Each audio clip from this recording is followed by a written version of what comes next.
Bismillah. Assalamualaikum warahmatullahi wabarakatuh. Perkenalkan, saya Vita Zuhud Abdillah dengan NIM A42210010. Pada kesempatan kali ini saya akan menjelaskan tentang anatomi dan penjelasan yang lainnya.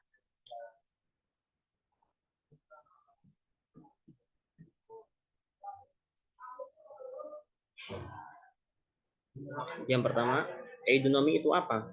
Nah, eudemomi merupakan kajian bentuk dan struktur ciri-ciri luaran organisme.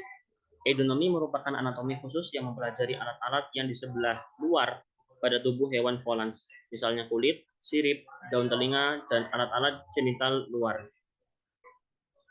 Kemudian ada anatomi analitik, adalah ilmu yang mempelajari mengenai susunan tubuh pada makhluk hidup, seperti sistem organ dan hal yang berkaitan dengan makhluk hidup, serta dapat diidentifikasikan atau diselidiki dan dapat pemecahan masalah. Kemudian ada anatomi deskriptif, adalah anatomi yang berhubungan dengan karakter, bentuk, ukuran, dan posisi organ serta bagian-bagiannya. Kemudian ada anatomi topografik, adalah bagian ilmu anatomi yang mempelajari tentang satu daerah atau lokasi bagian tubuh tertentu dan ditinjau dari perifer hingga mencapai medial secara runut atau berurutan. Kemudian ada anatomi komparatif, adalah tindakan membandingkan antara bagian tubuh dari manusia atau hewan, kemudian dibandingkan dengan tubuh makhluk di bawahnya termasuk hewan. Studi tentang persamaan dan perbedaan anatomi spesies yang berbeda terkait erat dengan biologi evolusioner dan filogeni atau evolusi spesies.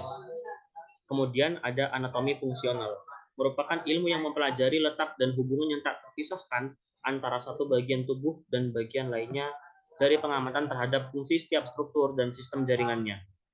Kemudian ada anatomi perkembangan, yaitu cabang anatomi yang mengkaji perubahan-perubahan sel dari pertama hingga akhir. Anatomi permukaan mempelajari bagian dalam tubuh yang selanjutnya diproyeksikan ke permukaan. Kemudian manfaat mempelajari anatomi yang pertama adalah membantu dunia kedokteran dalam memahami ragam proses metabolisme yang terdapat di dalam tubuh yang kemudian juga dijadikan sebagai dasar diagnosis penyakit.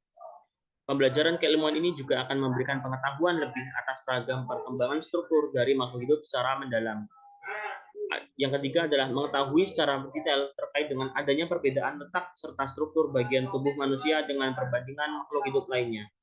Kemudian ilmu anatomi dalam bidang sejarah akan membantu untuk mempelajari ragam perbedaan dari sisi tubuh manusia zaman prasejarah dengan zaman modern. Kemudian yang terakhir, dalam dunia psikologi, keilmuan ini juga akan memperoleh fungsi sistem dalam tubuh kondisi psikologi seseorang. Kemudian ayat Al-Quran yang berhubungan dengan anatomi hewan yang pertama itu ada surat Quran surat An-Nur ayat 45 yang artinya, dan Allah telah menciptakan semua jenis hewan dari air, maka sebagian dari hewan itu ada yang berjalan di atas perutnya dan sebagian berjalan dengan dua kaki, sedang bagian yang lain berjalan dengan empat kaki. Allah menciptakan apa yang dikehendakinya, sesungguhnya Allah Maha Kuasa atas segala sesuatu. Kemudian, dan sesungguhnya pada binatang ternak itu benar-benar terdapat pelajaran bagi kamu.